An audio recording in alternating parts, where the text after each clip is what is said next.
Tirupati SV zoo పార్క్లో సింహం దాడిలో చనిపోయినటువంటి ఆల్వార్ జిల్లా రాజస్థాన్కి చెందినటువంటి ప్రహ్లాద్ మానసిక స్థితి కొంత బాగలేనట్టయితే చాలా స్పష్టంగా తెలుస్తుంది. అంటే అతను చనిపోయేటువంటి ముందు రోజు అంటే 14న తిరుమలకు వెళ్ళినట్టయితే క్లియర్ కట్గా తెలుస్తుంది. తిరుమలకి అతి సమీపంలో ఉన్నటువంటి వేణుగోపాల స్వామి ఆలయం వద్ద అక్కడ విధులు నిర్వహిస్తున్నటువంటి అటెండర్ ముని సుబ్రహ్మణ్యంతో గొడవకు దిగాడు. అన్ని రకాల చర్మ సమస్యలకు శాశ్వత పరిష్కారం ఈ శ్రీత 9281458181. ఒక్కసారిగా అతనిపై దాడి కూడా చేసినటువంటి సిచ్యువేషన్స్ మనం చూస్తున్నాం. ఆ విజువల్స్ కూడా చాలా క్లియర్ కట్గా సీసీ ఫుటేజ్ మనకి దొరికింది. చాలా క్లియర్గా అక్కడ కనిపిస్తోంది. ఆ క్యూలో వచ్చే క్రమంలోనే టికెట్ తీసుకోవాలని చెప్పి కూడా అక్కడ ఉన్నటువంటి అటెండర్ ముని సుబ్రహ్మణ్యము అతన్ని కోరారు. కాకపోతే అక్కడ ఉన్నటువంటి ప్రహ్లాద్ కొంతసేపు అక్కడే నిరీక్షించి తాను టికెట్ తీసుకోను, అట్టే దర్శనానికి వెళ్తాను అనే మాటను మాత్రం చెప్పాడు. కాకపోతే అది కుదరదు, ఇటు నుంచి మీరు బయటికి వెళ్ళిపోవాలని చెప్పి కూడా చాలా క్లారిటీగా అతను చెప్పడం జరిగింది సామరస్యంగానే.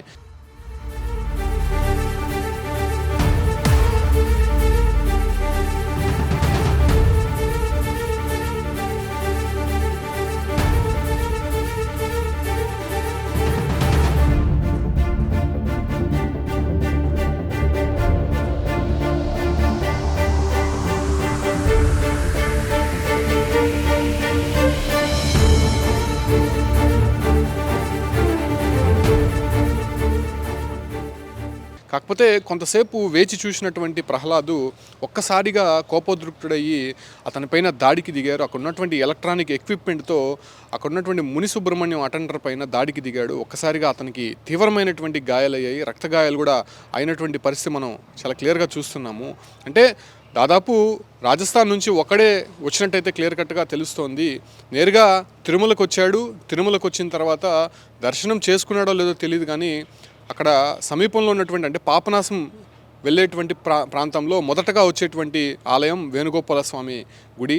ఆ ఒక్క గుడి కూడా అంటే టీటీడీ అండర్లో ఉంటుంది. ఇది హతీరామ్జీ మఠంకి సంబంధించినటువంటి అండర్లో ఆ ఒక ఆలయం కూడా ఉంటుంది.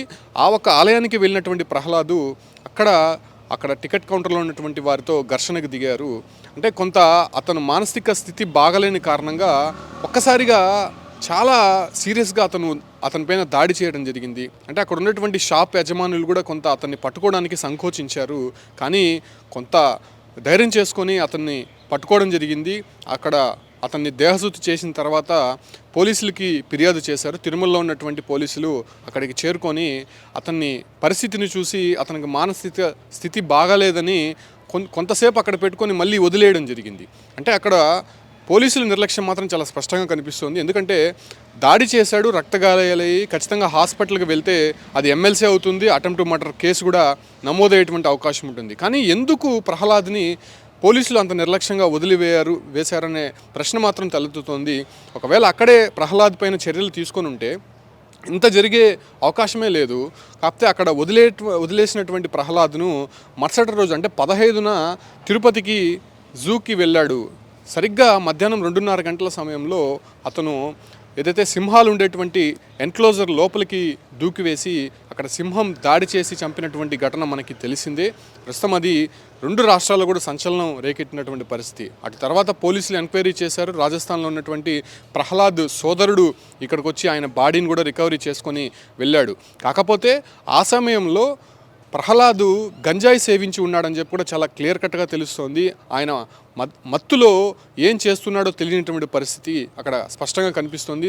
ఆ కారణంగానే మానసిక స్థితి కూడా కొంత ఆయనకి మెరుగ్గా లేకపోవడము, ఒక్కసారిగా ఎవరు ఏంటనేది దయాదక్షిణం లేకుండా వాళ్ళపైన దాడికి దిగడం, వాళ్ళపైన దుర్భాషలాడడం, ఇటువంటి పరిస్థితులు అక్కడ చాలా స్పష్టంగా కనిపిస్తూ ఉన్నాయి. ఈ ఒక్క ఘటనతో నిజంగా అటు వేణుగోపాల స్వామి ఆలయం వద్ద ఉన్నటువంటి షాప్ యజమానులు కావచ్చు, లేదంటే ఆలయ సిబ్బంది పూర్తిగా షాక్ తీనటువంటి పరిస్థితి. ఒక్కసారిగా అటెండర్ ముని సుబ్రహ్మణ్యం పైన దాడి చేసినటువంటి ప్రహ్లాద్ ఒక్కసారిగా రక్తగాయాలు ఆయనకి పూర్తిగా అయింది. ఆయన వెంటనే హుటాహుటిన అశ్విని ఆసుపత్రికి తరలించి చికిత్స అందించారు. కాకపోతే అప్పుడే చర్యలు తీసుకొని ఉంటే బాగుండేది అనే విషయాన్ని కూడా స్పష్టం చేస్తున్నారు. అతన్ని అక్కడ వదిలేయడంతోనే తర్వాత తిరుపతికి వచ్చి ఆ జూకు వెళ్ళినటువంటి ప్రహ్లాదు ఒక్కసారిగా సింహం ఉన్నటువంటి ప్రాంతం అంటే రెస్ట్రిక్టెడ్ ఏరియాకి వెళ్ళి అక్కడ సింహాలకి బంధించే ప్రాంతము, ఆహారం అందించేటువంటి ప్రాంతం నుంచి కూడా ఎన్క్లోజర్ లోపలికి దూకడంతో ఒకసారిగా సింహం దాడి చేసి చంపినటువంటి ఘటన చాలా స్పష్టంగా కనిపిస్తుంది. అయితే ఈ ఘటన ప్రస్తుతం ఎక్స్క్లూజివ్గా మనం చూపిస్తూ ఉన్నాము. కొండపైన జరిగినటువంటి ఘటన ఇది. వేణుగోపాల స్వామి ఆలయం వద్ద ఆ సీసీ ఫుటేజ్ చాలా క్లియర్ కట్గా చూడొచ్చు. అక్కడికి వచ్చినటువంటి ప్రహ్లాదు చాలా కొంతసేపు అక్కడ వెయిట్ చేశారు. వెనకాల ఉన్నటువంటి భక్తులు కూడా కొంత ఇబ్బంది కలిగే విధంగా కూడా అక్కడ ప్రవర్తించాడు. వెనకాల భక్తులు టికెట్ తీసుకొని దర్శనానికి వెళ్ళాలి అని చెప్పి వాళ్ళు మొరపెట్టుకున్నప్పటికీ కూడా వాళ్ళకి అడ్డంగా, అంటే క్యూ లైన్లో అడ్డంగా అతను నిలబడుకొని ఎవరిని కూడా ముందుకు రానియకుండా అదేవిధంగా అటెండర్తో కొంత దుర్భాషలాడి వాగ్వాదానికి దిగినటువంటి పరిస్థితుల్లో అతను ఒక్కసారిగా అటెండర్ పైన దాడి చేసి నిర్దాక్షిణంగా రక్తగాయాలు అయ్యేటట్టుగా కూడా కొట్టడం జరిగింది. ఆ తర్వాత అతను పట్టుకున్నారు. కాకపోతే పోలీసులు నిర్లక్ష్యంగా అతన్ని వదిలివేయడంతోనే ఈ ఒక్క తిరుపతికి రావడము, తర్వాత సింహాల్లో ఉండేటువంటి ఎన్క్లోజర్ లోపలికి వెళ్ళి ఆయన చనిపోవడం జరిగింది.